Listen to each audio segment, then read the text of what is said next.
Primero que no todo, saludarlos hoy de la tarde, sé que están cansados y que les espera una noche larga para las entregas de mañana. Sin embargo, es importante también dentro del proceso de aprendizaje de arquitectura que no solamente produzcamos, sino que también aprendamos, conozcamos y nos nutramos de las experiencias de otros colegas, sobre todo cuando son colegas jóvenes e inspirados, como los que vamos a ver hoy día.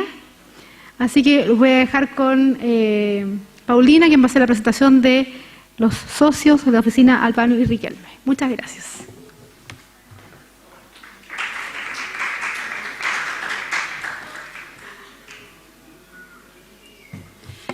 Gracias, Sole. Hola, buenas tardes. Antes de hacer la presentación formal de los invitados de hoy día en la tarde, les voy a pedir, como siempre, que por favor dispongamos los teléfonos celulares en silencio o los apaguemos para no interrumpir y que también mantengamos el silencio durante la tarde de hoy. Hoy día tenemos una tarde bastante particular porque nos acompañan unos invitados de fuera de Concepción, de Santiago.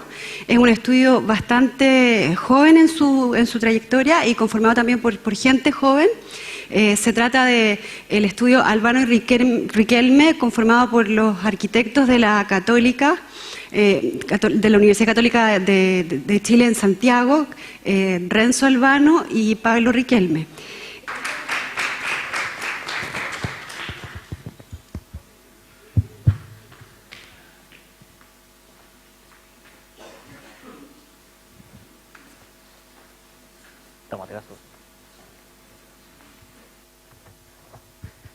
¿Aló? Oh, ya.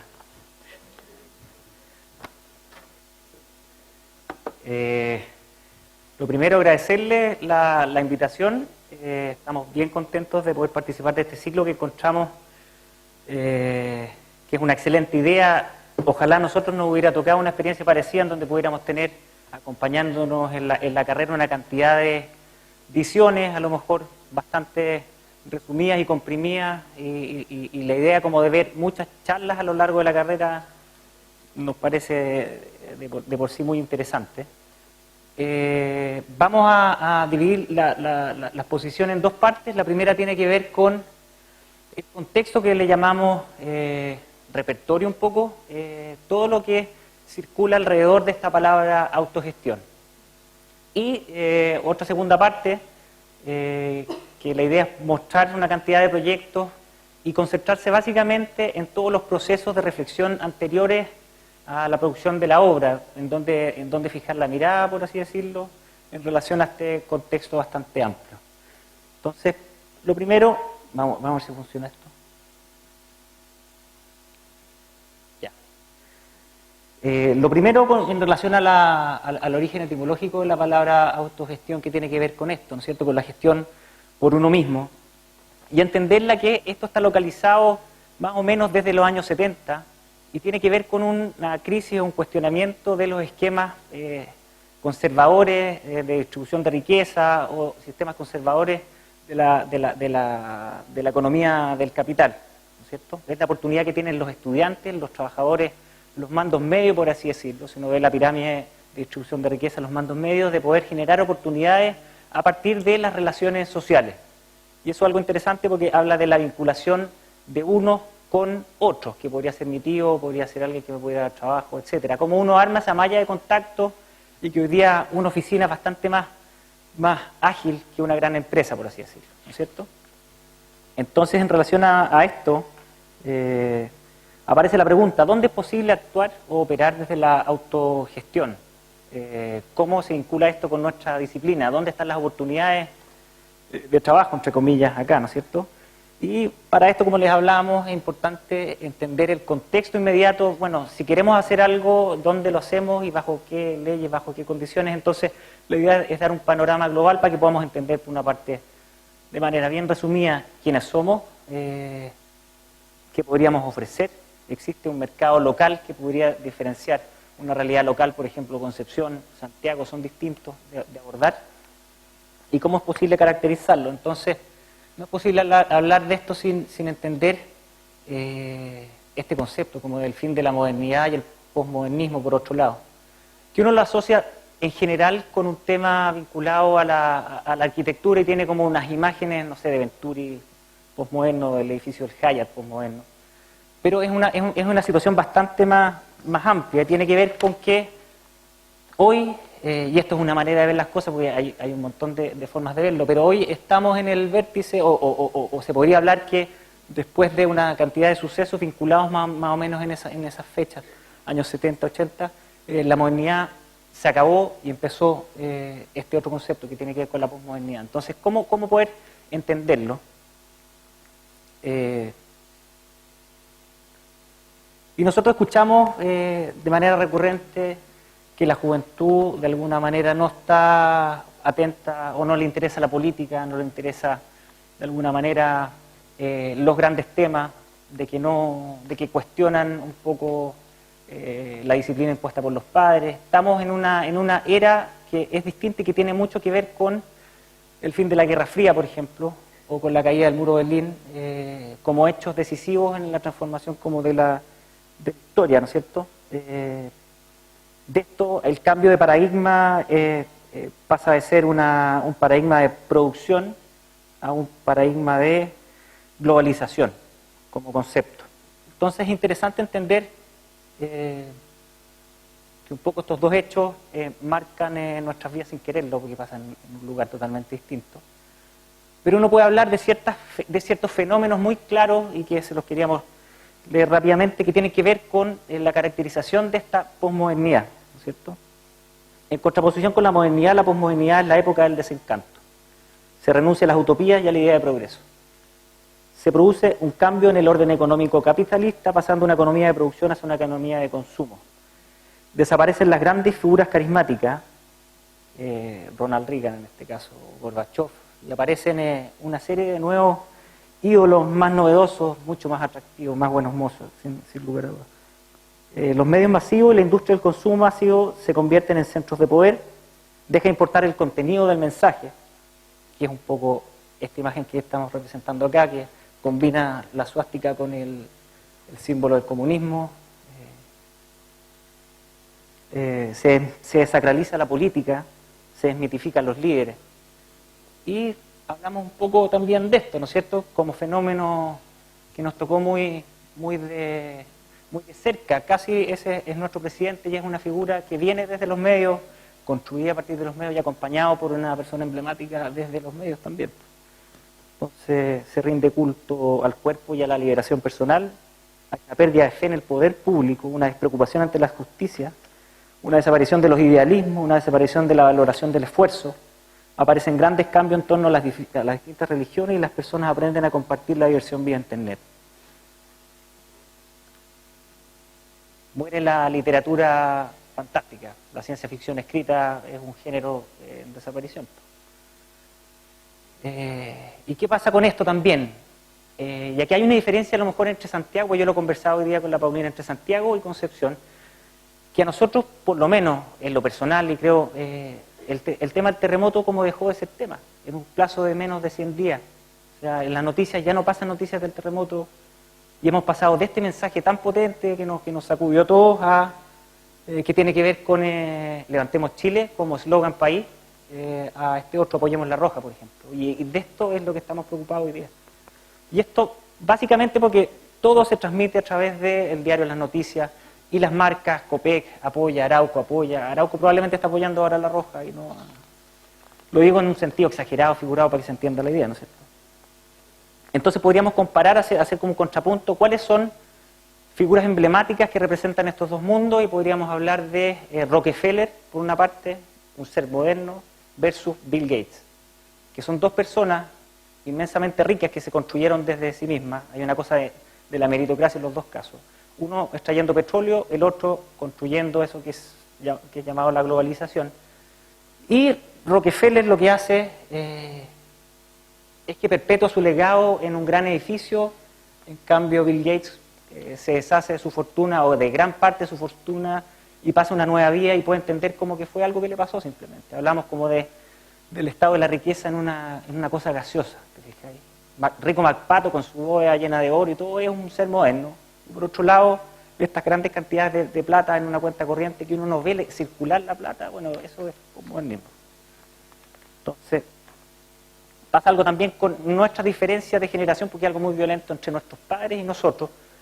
Nuestros padres, de alguna manera, podrían y lo hicieron de alguna manera, y trabajan siempre en una empresa y se maduran, crecen y se jubilan ahí felices por lo demás, y nosotros estamos a una velocidad que es distinta. No nos interesa perpetuarnos en un trabajo, sino ir saltando de una cosa a otra. Y eso más que nada como para situar un contexto general. Estamos hablando de que nos pasa absolutamente todo, independiente estemos acá o en otro lugar. ¿Qué es lo que nos hace tan especial y como preguntarnos y dónde están las oportunidades que creemos nosotros? Tienen que ver con este concepto de los modelos importados, el choque de dos culturas, la oral y la escrita. Voy a tratar de ser bien resumido en esto, pero básicamente tiene que ver con que sucesivamente en Latinoamérica tenemos una suplantación de distintos modelos culturales. Desde la colonización, que pasamos de esta dimensión, que es totalmente oral, que no tiene conciencia de la historia y no tiene conciencia de otros elementos que la ordenen que sean la naturaleza, por así decirlo, a esta otra que es la ciudad escrita, que es la ciudad pensada. Esta gente escribía y hacía un proceso de reflexión que no era una persona con otra, sino que era una persona con el papel, en este caso planificando la ciudad. Uno puede, a la hora como de escribir y relacionarse de manera escrita, soñar hacia adelante y pensar hacia atrás, y aparece la historia, aparece la museografía, aparece el arte, o aparece, entre comillas, la arquitectura también como disciplina. O sea, hay un corte ahí y se dice que la modernidad empieza, es una hipótesis, que uno podría decir que empieza acá, en la conquista de América. Entonces, nuevamente, para poder hacer una referencia en relación a lo que nos pasa con esta idea como de una cultura arriba de la otra, tenemos a Rockefeller y su Rockefeller Center. Un gran proyecto, su gran obra y legado, en donde se constituyó una asociación de arquitectos, todos habían trabajado en levantando Nueva York, construyendo Manhattan, todos ellos y todo un pueblo pensando la modernidad. Ahí tenemos un ejemplo que Estados Unidos, a diferencia de Latinoamérica, es otra cosa. Son totalmente distintos. Aquí hay una coherencia en relación a este proceso como de construir el edificio más grande del mundo, la ciudad sobre la otra. Y por otro lado tenemos a Pullman con su Costanera Center. Entonces, al ver estas dos imágenes que tienen 100 años de diferencia, uno ve que claramente la modernidad como gran tema no se ha resuelto en Latinoamérica. O sea, tenemos este ícono que es absolutamente moderno, por así decirlo. Su legado es pesado, construido, un partido general exactamente igual al del Rockefeller Center, con las mismas variables de edificios multiprogramáticos. Este es, por ejemplo, el Rockefeller Center. Tiendas de departamento, oficinas, un gran emblema, el edificio que estaría haciendo Peli, unos techos con grandes jardines, con aves exóticas de todos lugares, y un espacio público que es muy abierto y tiene la ópera en vez de los cines, un poco por ahí. Y acá está lo que está planeando Pullman. Entonces hay una disociación. De verdad tenemos posmodernismo, modernismo, todo mezclado en un solo lugar, en una juguera. Y esto también. Esta es una foto tomada acá en Concepción, en una bomba de encina, ¿te fijáis? Que tiene que ver con... y que un poco da lo mismo y dan como ganas que pasen este tipo de cosas, que es cuando la cultura o ese modelo implantado uno lo absorbe, como lo digiere. Ya está el mito del caníbal de Brasil, que por eso Brasil se desprende y es original en todo ámbito de cosas, que habla de que los colonizadores acá, bueno, fueron subyugados a través del mestizaje. En Brasil el caníbal se comió al colonizador y lo digerió y después hizo caca nomás. Y ahí de alguna manera hizo suyo todo el proceso y el modernismo. Por eso el modernismo en Brasil es alucinante. Poco pasa lo mismo. Y esto tiene que ver con el choque de cultura, ¿no es cierto? ¿Qué pasa? ¿Dónde está el problema? El problema está que hoy día la ciudad, como oportunidad, es un modelo de implantación, o son modelos económicos en este caso, que están haciendo una tabla rasa de nuevo con la preexistencia. O sea, en el Costanera Center no hay ninguna reflexión sobre qué es Providencia, cuáles son los valores de Providencia, qué pasa con el valor de la vereda, por ejemplo, como gran tema. O sea, no hay ni un segundo por el hecho que la posmodernidad, por otro lado, que rige este sistema económico, es sumamente veloz.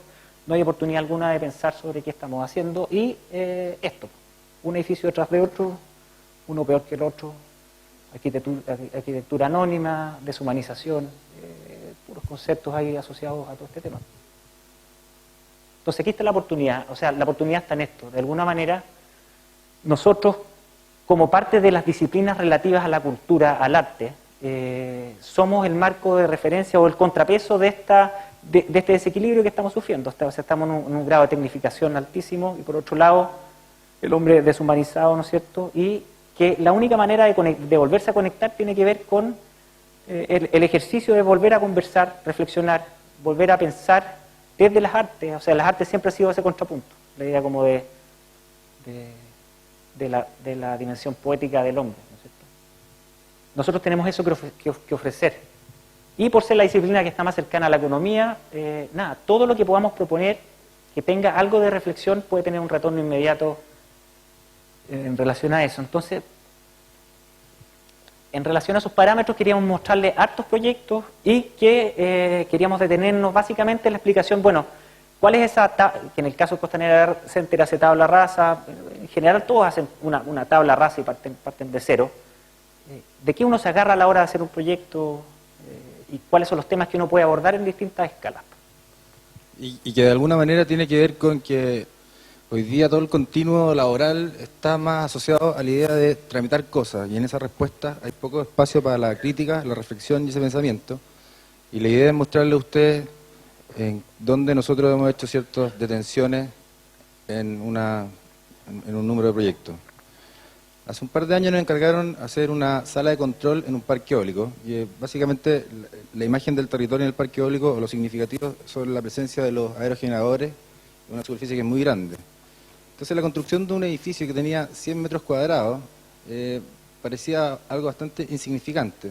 Entonces dentro de esas reflexiones decíamos, bueno, ¿cómo será para hacer algo en el contexto, en el paisaje? Y nos aproximamos a la figura de Richard Lang, que hace un poco la aparición de ciertos elementos a partir del trabajo de las materialidades existentes en esos paisajes. Y si bien el encargo era algo tan puntual como ese elemento que está ahí, la forma de aproximarse a él, que era a través de los caminos que tenían que hacer las construcciones, etcétera, era un elemento que nos permitía hacer aparecer la obra en el paisaje. Por lo tanto, trabajábamos con un sistema como de economía de recursos, tratando de hacer movimientos de tierra y de alguna manera perfilar taludes que fueran ocultando las formas de acceder a un lugar que es muy ventoso, y después revistiéndolo con elementos que eran las mismas piedras que sacaban del lugar. Esta era nuestra como imagen objetivo, y esto un poco la relación construida de este elemento que final, sí, es una sala de monitoreo sobre un territorio que es muy grande. Entonces la reflexión estaba puesta en cómo conseguir que apareciera ese elemento en ese paisaje.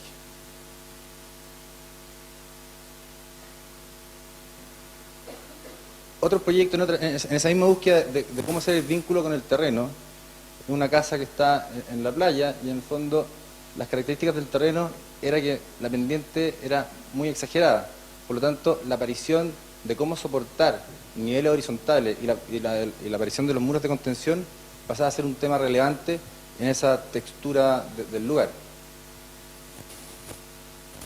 Por lo tanto, de los mismos elementos que existían en ese paisaje, tratar de camuflar las operaciones de contención con aproximaciones materiales nos hacía aparecer el proyecto de una manera más liviana y no tan invasiva en el contexto que se está insertando. Este en vez fue un proyecto que hicimos aquí en El Venado, aquí en Concepción, que de alguna manera la normativa existente en el lugar como que nos obligaba a tener cubiertas con pendientes, y la relación de los sitios era como muy pareja. Entonces el razonamiento fue, ¿por qué no invertimos los programas? ¿Por qué pensar en los niveles de estar o los niveles más públicos de la casa en un primer nivel y pasarlo al segundo? Entonces la sumatoria de reflexiones tienen que ver más con esa condición de cómo se aproxima uno al suelo. En este caso una casa, una viña, donde se accedía por un lugar que era muy abierto, y lo que más había en el proceso cuando se empezó a hacer las fundaciones, es que empezó a aparecer esta piedra. Entonces, pensando en trabajar en elementos muy sólidos para tratar de protegerse desde el sol, se fueron trabajando los espesores de muros para ir generando espacios más sombríos al interior. Entonces la casa en el fondo parecía estar fundada en un elemento que es muy pesado, y aparece después un volumen muy liviano sostenido de esta condición de suelo. este es un refugio que estamos haciendo en Farellones, donde la lógica era la misma, cómo tratar de, en el fondo, vincularse con un territorio que es muy pedregoso, en el fondo, sobre el cual iban a aparecer elementos que parecían estar siempre suspendidos sobre él. Una imagen más adelante. Y claro, de cómo se empieza a conseguir esa adaptación de elementos ligeros puestos sobre basamentos que sean más vinculados con el terreno. Otra relación es la que existe, por ejemplo, en la Facultad de Derecho, que nos invitaron a hacer una ampliación de un edificio que está en la esquina de República con Salvador Sanfuentes, donde nosotros teníamos que casi duplicar la superficie de este que existía y teníamos que mantener este edificio. Un edificio que tiene como una reminiscencia a un lenguaje que es anterior, pero un edificio bastante nuevo, era un edificio que se construyó en el año 86. Era una calle que tenía la voluntad de ser de atractivo histórico, y que el edificio había roto la relación de fachada continua que se genera en el edificio que está ahí atrás y en la mayoría de los edificios que avanzan por la Avenida República. Aquí ha aparecido una reja en el fondo que generaba una distancia entre el edificio y la vereda, y propio del lenguaje que existía en este basamento era la asimetría en la relación de las ventanas y los machones estructurales. Entonces, de alguna manera, la operación fue cómo mejorar la relación del espacio público, recuperar la idea de la fachada continua y de alguna manera hacer desaparecer el elemento existente, reforzando ciertas lógicas del lenguaje que tenían. Aquí en el fondo, eliminar la reja que dividía el antejardín del edificio y agregárselo a la vereda, uno hacía como una especie de aporte al espacio público inmediato del edificio, y siempre se mantiene esa independencia, digamos, de las circulaciones por la galería de pilares que en el fondo que soportan el tercer nivel.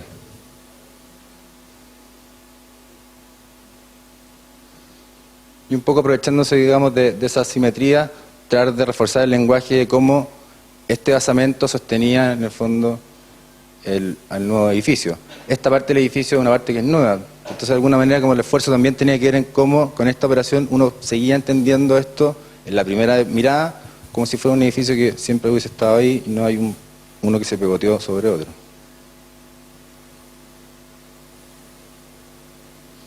Ese mismo edificio en el interior, por la estructuración que tenía anteriormente, ofrecía esta simetría en la pilarización interna. Entonces, al colocar nuevos niveles y nuevos pisos, lo que se quiso fue hacer perder esa lógica asimétrica, ir agregando otros elementos que confundieran lo que existía con lo que se estaba proponiendo. Entonces aquí es muy difícil identificar cuáles eran los pilares que existían y cuáles son los propuestos, y en el fondo uno volvía a componer la lógica de un patio.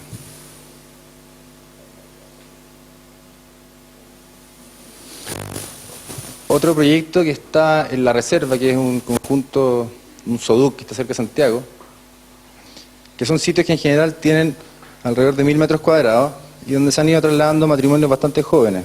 Entonces, la estrategia, además el lenguaje que ofrecía el condominio era a través de un trabajo con ciertos elementos como las pircas. Lo que le proponíamos a estos clientes era que, bueno, hoy día ellos podían mantenerse, dividir estratégicamente el terreno en 3 paños, uno que tenía que ver con el acceso y iba a trabajar el tema de las pircas de piedra, otro que era el patio que iban a ocupar habitualmente, que podía ser un jardín de 300 metros que en términos económicos era bastante más manejable, y dejar abajo un área disponible. Ellos tenían perros, pero eventualmente incluso puede pensar en que más adelante podrían llegar a construir otra unidad habitacional. Entonces, de alguna manera, le resolvían un problema a esta idea de mantener un terreno de 1000 metros cuadrados con vegetación, que puede ser tener costos como mensuales altos en jardinería, de preocuparse de un área muy particular, que era el jardín que daba directamente al área del living comedor. Y un poco esa es la relación de la casa, donde todo esto se trabaja con el lenguaje que nos entregaba el condominio. Acá está el desarrollo de las áreas públicas de la casa con ese patio, y para abajo un poco queda todo más silvestre como existía originalmente. Al final lo que importa un poco es esa decisión. Arriba terminamos colocando una caja que va resolviendo programáticamente como los dormitorios, pero la obsesión nuestra tenía que ver con conseguir ese lugar de llegada y la relación de los patios hacia abajo.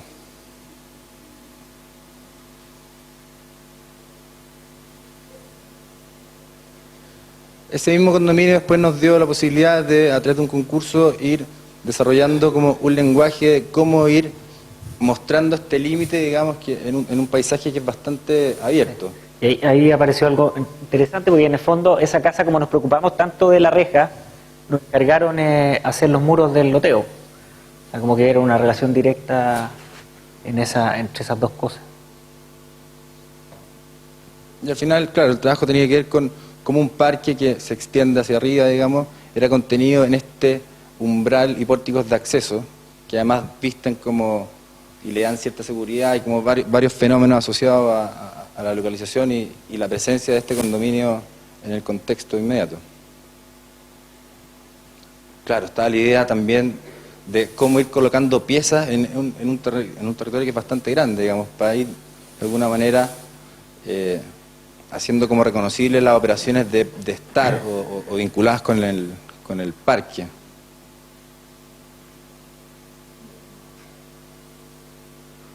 Claro, la idea de armar como sombreaderos, con bebederos, donde bajo ellos se armara un sistema de vegetación que tenía más que ver con el agua, frente a otros que en la vastedad necesitaban menos recursos hídricos, de alguna manera.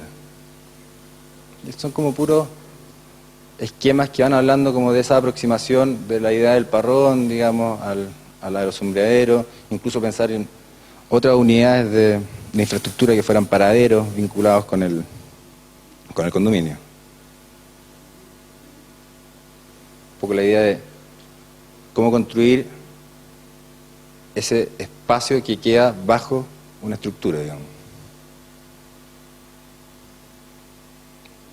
Y ese es el desarrollo particular de estas porterías que quedan bajo estos grandes umbrales y parrones, y acá está el programa como del control, digamos.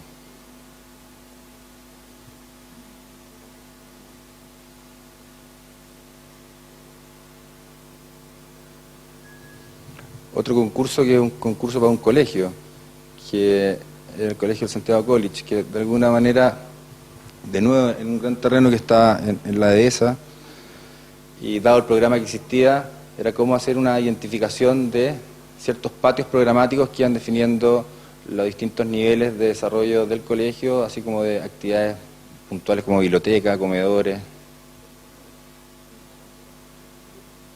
Y un poco el desafío era como nosotros íbamos esquematizando el problema de esa subdivisión programática que era tan clara en las bases.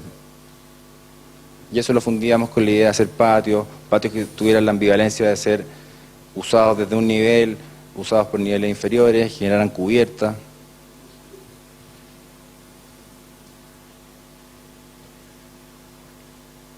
Y aquí nos fue mal por varias razones, pero el partido lo que apostaba era construyamos una especie de gran palacio y no repartamos los edificios dentro del gran terreno. Entonces, que el edificio resolviera todo, resolviera que los patios, había un patio de las rosas, otro para jugar a la pelota, un poco fueran combinándose en una gran estructura suspendida.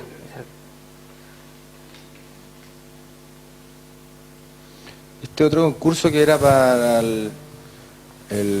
una ampliación que se iba a hacer en la Facultad de Arquitectura y Diseño de la Universidad Católica, donde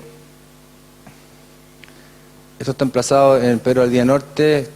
La casona del campus Los Contadores es bastante característica, una casona que hoy día se ocupa como universidad, alguna vez se ocupó como casa patronal, digamos, y son como tipologías que se van utilizando en el tiempo y como que pareciera que siempre sirve cualquier programa que esté metido dentro porque está muy bien pensada en esa lógica de habitaciones, muchas habitaciones con corredores, con patios interiores, etcétera.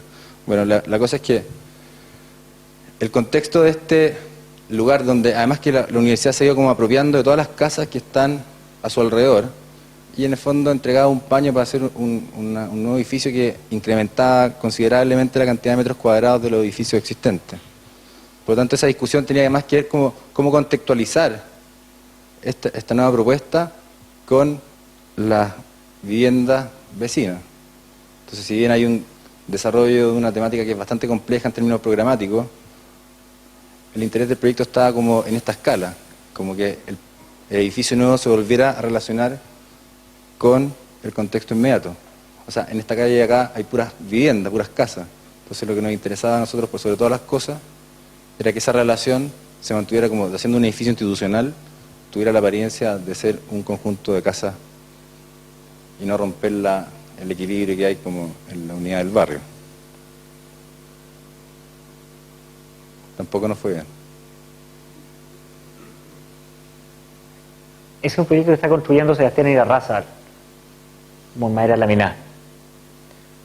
Esta es la misma casa que habíamos hablado al principio, una casa en la viña, que se entraba por acá, veíamos una foto de este muro de piedra, y hacia acá se describen los dormitorios, pero lo interesante era como la relación que debe conseguir en este programa, porque al lado acá hay varias hectáreas de viñas plantadas, y la idea de que el programa era invitar a gente que le fueran a vender los vinos y pasara como un fin de semana en esta casa.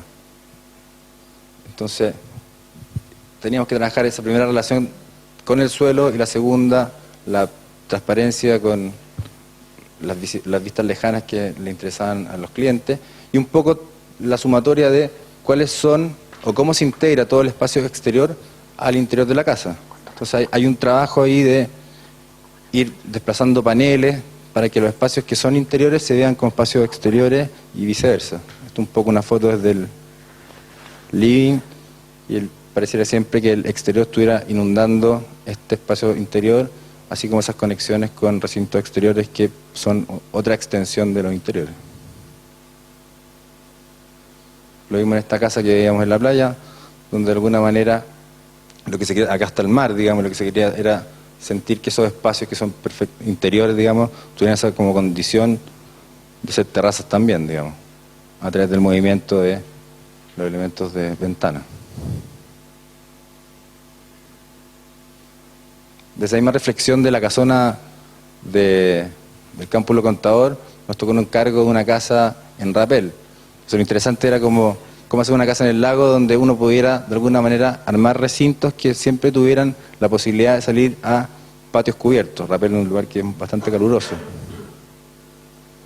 Entonces, en esa reinterpretación, de alguna manera, íbamos generando todos los programas perimetrales y siempre tuvieran patios interiores o elementos cubiertos como corredores en sus perímetros.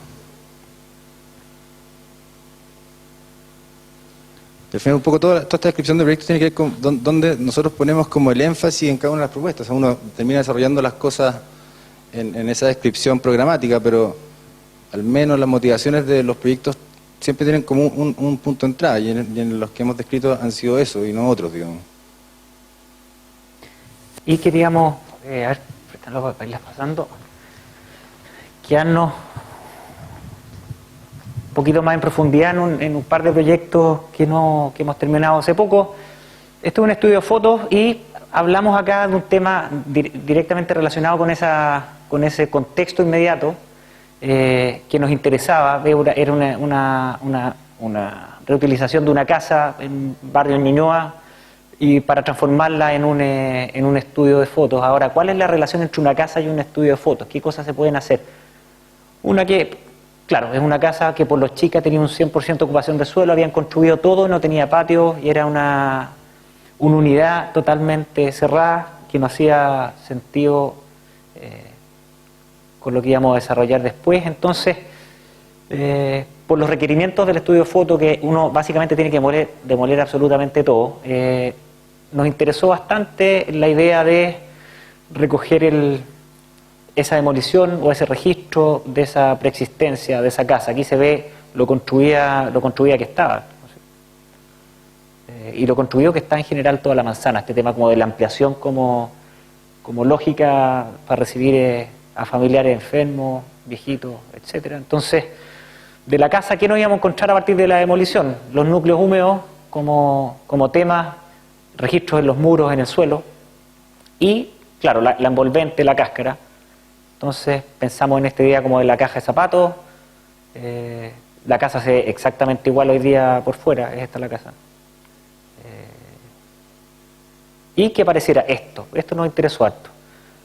Que los tipos al demoler fueran bien brutos y sacaran y desprendieran material, y que todo lo que pusiéramos fuera una especie de gran mueble en el interior de este vacío y siendo bien brutal, porque el tema del presupuesto al final lo mejor es trabajar directo con los maestros y que aquí entre esclavos, o sea, la cosa no se ve muy bien si constructivamente a ratos, pero el rigor creemos está en otras decisiones, o sea que todas las ventanas, puertas, etcétera, entonces este esquema es simpático, los monitos adentro de esto.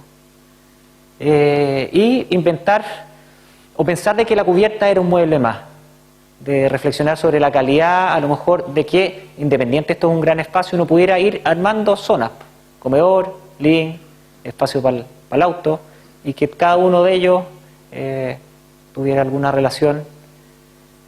Separar, hay un detalle, la cubierta que está separada del muro, y el sistema de iluminación general como base tiene que ver con esa separación. Ahí están las caraletas también. Entonces esa es como la lógica de operación. Un proyecto que es algo antiguo, pero lo construimos hace un año y medio más o menos. Y esto, y él se embaló y se compró una moto y muebles. Al final, y esta es la idea de los espacios, ¿no es cierto? De que la cocina se entendiera también, tiene parte de la demolición acá, que se entendiera como que uno hubiera apoyado un armario contra el lugar.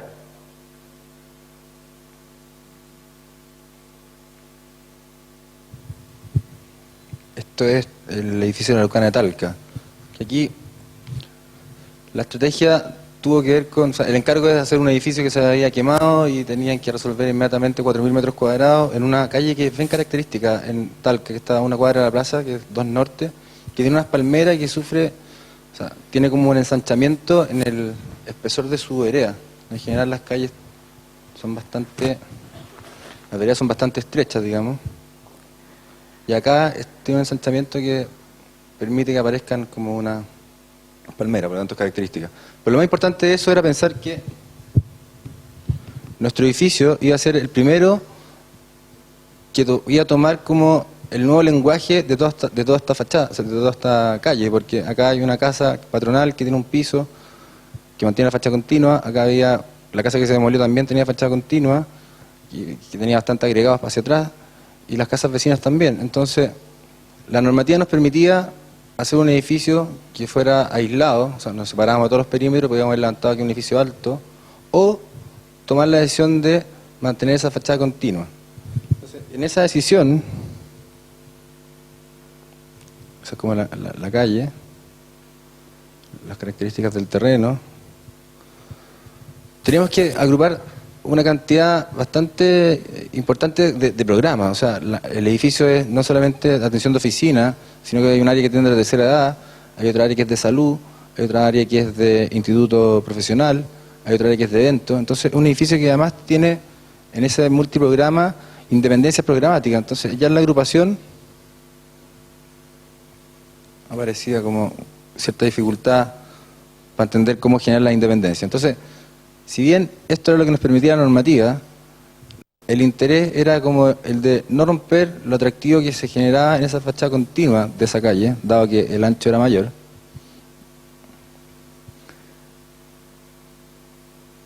Y sí hacer la reflexión de que si mi vecino en un par de años más tenía la oportunidad de tomar la misma opción que nosotros, había que asegurar ciertas entradas de luces para el resto de los programas. Entonces, por lo tanto, si uno pensaba en un plan proyectado en el tiempo, dada la decisión que nosotros estamos tomando, íbamos a tener que lidiar con la posibilidad de que estos vecinos construyeran su 100% los adosamientos, que era una posibilidad. Entonces, la estrategia fue la de armar barras programáticas que nos permitieran dejar en esos interbarras la posibilidad del acceso a la luz y en el fondo el confort de esas unidades de ocupación. Y el edificio después tiene otros intereses ya de cómo ir conectando las cosas entre fachadas que son bastante vidriadas, están soportadas por elementos de madera laminada. Pero la obsesión inicial era esa, era como pensar en que si este era nuestro estado hoy, este podía ser el estado mañana, digamos. Entonces había que asegurar esos grados de independencia, y esto es un poco el desarrollo. Esa es la calle 2 Norte, y esas son las barras y se conectan con puentes, digamos, y cada uno de estos espacios tiene la bondad de recibir luz natural en forma permanente.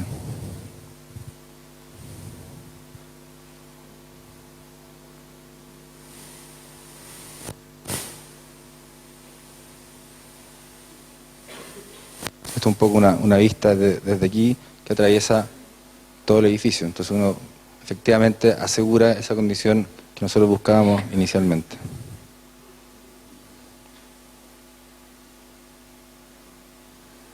Ya, queda poco, muchachos, para que se despierten, para que no se les corte el cuerpo. Ya, esto se lo quería mostrar, es algo que estamos haciendo, es que está en curso, está en gestión, y que tiene que ver a todos en general, de alguna u otra manera, algo de trabajo aparece a partir de esto que es muy terrible y que les tocó muy de cerca. Vamos a tratar de plantearlo, cosa que no suene como liviano en general. Es un proyecto que está gestionado por Carlos Lepe, que es un artista visual, y el Ministerio de Cultura, Justo Pastor Mellado, Luciana Corcó, que es nuestro ministro, y que tiene que ver con un dispositivo, una construcción que va a ir a buscar plata en el extranjero para poder recuperar o para generar ingresos que irían directamente a rescatar patrimonio en adobe destruido. La idea es que salgamos a pedir plata, básicamente, que es algo que, cómo se hace para que no suene feo y para que no sea burdo. De alguna manera, la vuelta de tuerca que le dieron o lo que imaginaron es que la mejor manera que a ti te den plata es que tú puedas demostrar de que tienes la capacidad de invertirla bien.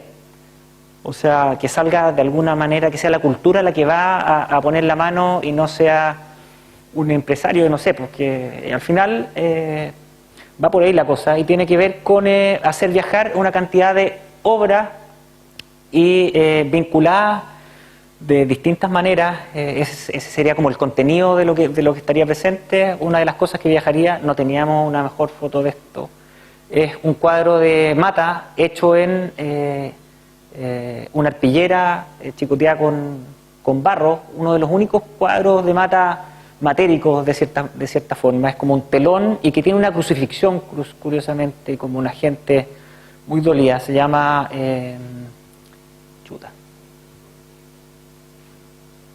no me acuerdo cómo se llama. Mira la lucha del esfuerzo del afuerino.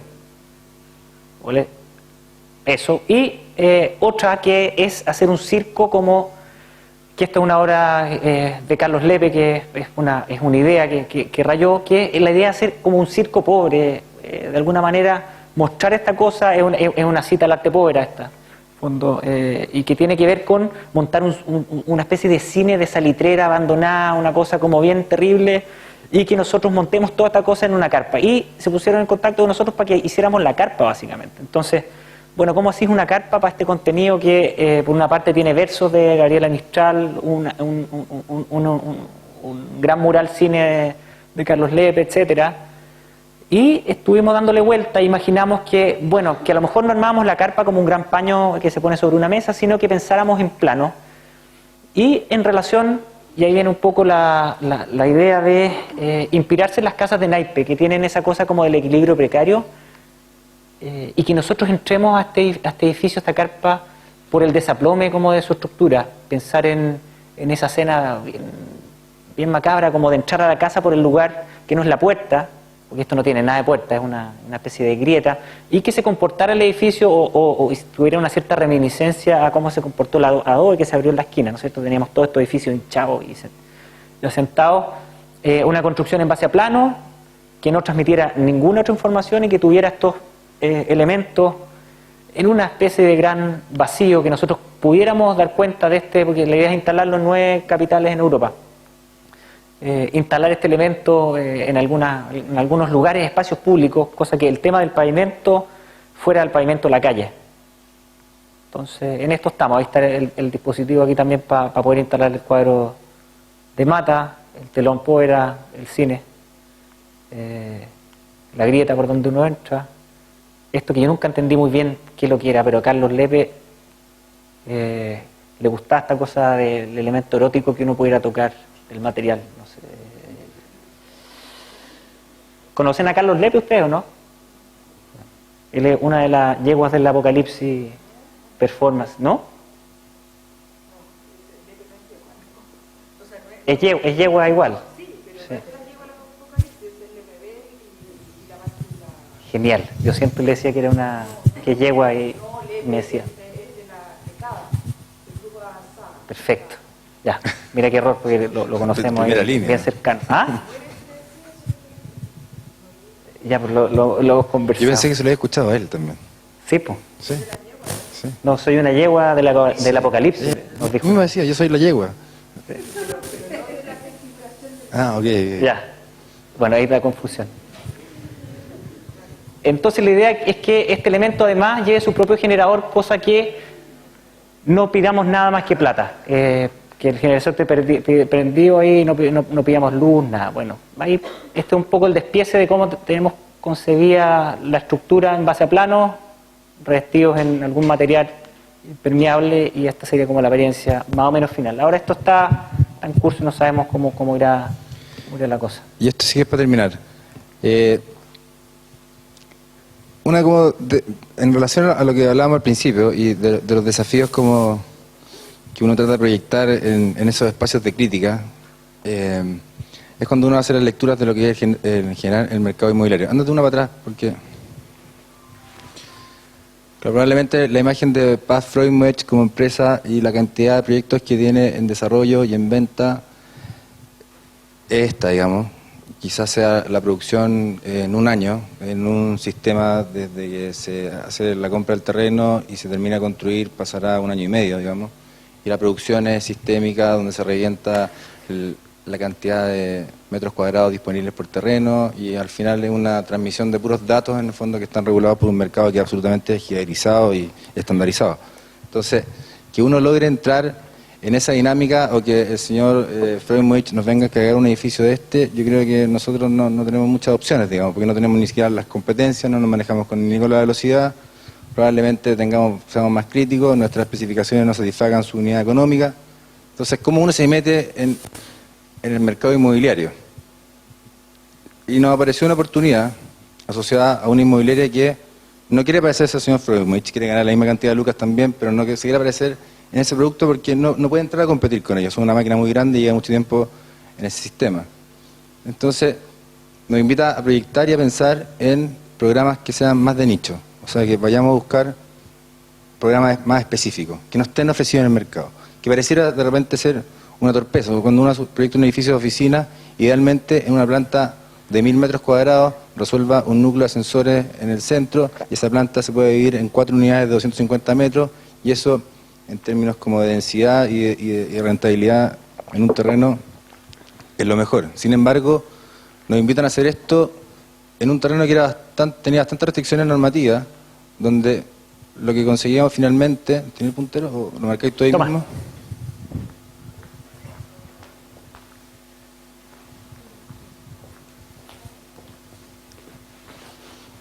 Es un terreno que tenía 30 metros de frente, teníamos que separarnos 10 metros por un lado, 10 metros por el otro, 10 metros por atrás. Hay una franja de expropiación de 9 metros, teníamos que dejar un antejardín de 7. Al final nos quedaba una planta de 200 metros cuadrados. Entonces, pensamos en hacer un programa que era la del Family Office, que básicamente es gente que ya armó su empresa, se sumó a ciertos directorios, podría invitar a trabajar a su hijo, tener una secretaria, una sala de reunión, y lo que le íbamos a ofrecer en el fondo era una planta de 200 metros en cada uno de estos pisos. O sea, cada piso en el fondo tenía una pura oficina de 200 metros. Para que, un paréntesis chiquitito para que entiendan más o menos cómo son estos señores. Tuvimos una gran pelea por esta imagen porque aparecía un taxi acá. Y nos decían, saquen el taxi, si la gente no va a venir en taxi para acá. Y nosotros, ¿por qué? Pues si estaba bien escalado ahí, no sé. Y nos costó harto dejarlo. Fue una pelea terrible.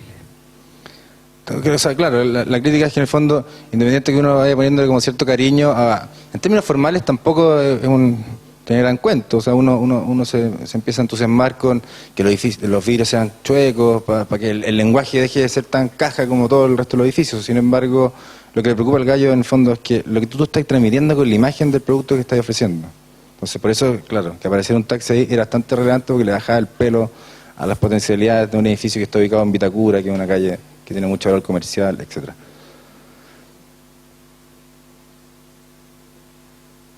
Y al final la decisión es esta nomás. La que en el fondo, en esta planta, tú tienes 200 metros y hay un espacio que está en la salida de los ascensores, que al ser una planta por piso, o sea, tener muy poca densidad, tú se lo podrías llegar incluso a vender a este gallo, entonces tú te bajas del ascensor y entras como a tu piso.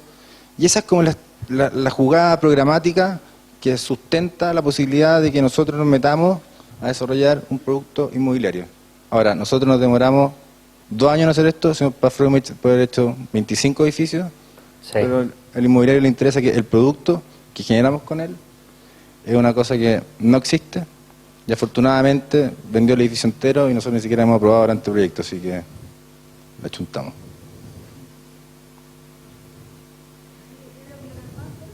Sí, pensamos hacer un edificio por el tema de rendir el terreno. El tema de las alturas entre pisos es tremenda. Entonces, para poder sacar un piso 13 y diera la cosa, un edificio sin viga, de estructura cáscara de hormigón.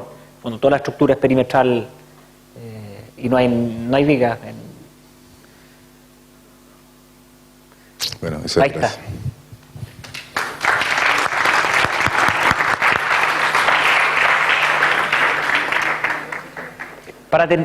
Tenemos que hacerle una pregunta de prueba a usted, ¿o no? Esa es la dinámica. Sí, pero primero ellos nos van a preguntar. Ah, ya, ya.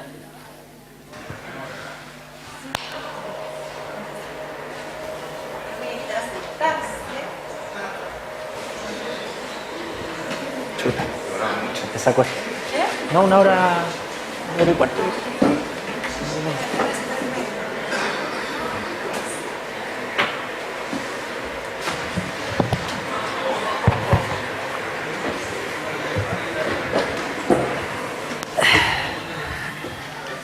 Como es tradicional, los voy a invitar a que conversemos con los arquitectos durante un rato.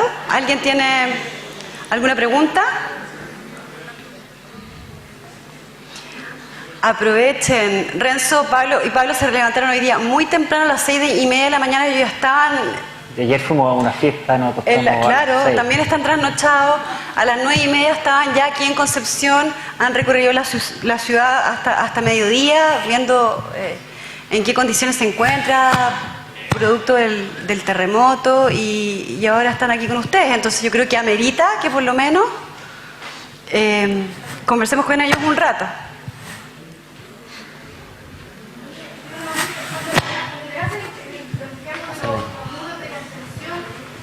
¿Cómo les hacen ese encargo? O sea, ¿me puedes contar un poco cómo les hacen ese encargo que pareciera que es un encargo de paisaje, pero también que es un tema funcional y que tiene una escala que casi todo lo que les vi son obras de arquitectura y esto es un elemento más del espacio urbano o del espacio público. ¿Cómo recibieron ese encargo? Esa experiencia, ¿cómo lo tomaron ustedes? Pasó que ellos tenían planificado, bueno, hicieron un concurso chiquitito ahí y no nos habían invitado, y por este tema de que la dueña les transmitió a ellos que nos habíamos preocupado todo el rato de cómo cerrar las casas, de cómo repensar la reja de cierre de la casa, encontraron oportuno sumarnos al cuento y al final fue un concurso privado y lo ganamos. Esa fue como la aproximación. Ahora, en relación a los muros, ahí pasaba una cosa que conversábamos harto, bueno, que fome que te encarguen algo que va en contra como los principios básicos que uno podría imaginar de la ciudad, ¿no es cierto? ¿Por qué imaginar una ciudad amurallada y estos condominios cerrados que transmitan seguridad y todo?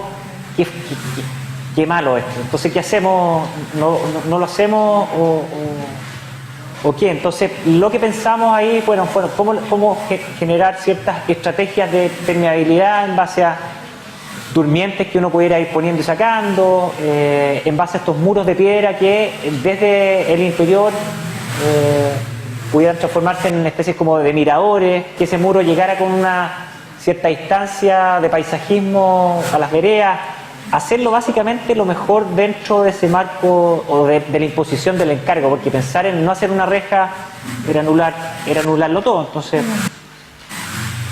ahí... Pero sí, fue un periodo de muchísima prueba. O sea, en general en la oficina trabajamos con harta maqueta, modelando con imágenes. Hay bastantes vueltas, la verdad. O sea, y no les gustaba, claro, y no, a pesar de que nos dieron, ganamos el concurso y uno diría, bueno, eso es lo que van a construir, no les gustaban las cosas que le íbamos mostrando. Sí, eso fue como bastante insólito. Como que la segunda reunión, que después de que te dicen que ganaste, es para decirnos, bueno, a ver, ahora tienen que hacer esto. Pero ¿cómo? Si te acabamos de mandar las imágenes, nos elegiste por esto. No, es que queremos hacer otra cosa. Nos gustó cómo presentaron. Y hay un salto bien tremendo que tiene que dar, o el esfuerzo que tiene que hacer el arquitecto, que tiene que ver con entender cuándo uno tiene a un cliente de uno al frente, y esa es como una gran pelea, y se te va la juventud ahí en eso, digamos, porque uno está, por lo general, siempre al frente de una persona que no es tu cliente. No es tu cliente porque no le interesa todo lo que tú le puedas conversar, ofrecer relativo a la arquitectura. En general, ahí en ese periodo uno lo que tiene que hacer es no hablar de arquitectura y hablar de temas que le resuelvan a él sus problemas de manera directa, y es una lucha constante ahí en relación a eso. Es muy poca. El estudio foto, ponte tú, era alguien que sí le interesaba el tema y alucinaba y participaba, y de alguna manera uno siente que tiene una persona con la que uno puede trabajar. Ahí uno dice, bueno, ese gallo es cliente mío, yo por algo se puede hacer. ¿Aló? Te lo pregunto por lo mismo porque el primer proyecto que ustedes mostraron, que es esta caseta para el parque eólico, Sí. que es casi un elemento en el paisaje. Sí. ¿Cómo involucraron al cliente en este caso para trabajar una dimensión del proyecto que es de frente a otra escala? Y que me imagino que en inversión es otra escala también. Sí. Ahí hay otro tema que es bien divertido. La clienta está enamorada de Renzo. Pero cuéntalo con respeto. Cuéntalo tú bien. Ahora entiendo. Ahora comprendí. Gracias. Le dijo, haz lo que quieras. No, lo que pasa es que la empresa es una empresa noruega y es bastante increíble cuando uno se encuentra con ese perfil de clientes, que de verdad tiene una preocupación y un respeto por la profesión de uno que es inigualable. Entonces, el llamado a un arquitecto es realmente a una persona que le interesa que le dé una opinión, y el valor que le dan a su opinión es absoluta. Y nos aprovechamos de esa condición, digamos, de que era gente que nos había buscado para que pusiéramos algo. Ya veníamos trabajando con ellos en varias otras cosas más de otra escala. Era súper atractivo meterse a trabajar en un proyecto eólico, digamos, además por todo el tema de la energía renovable, pero era una caseta que tenía 100 metros cuadrados. Entonces, ¿cómo inventamos un proyecto que tuviera una envergadura y un atractivo mayor? Y se lo tomaron de muy buena forma.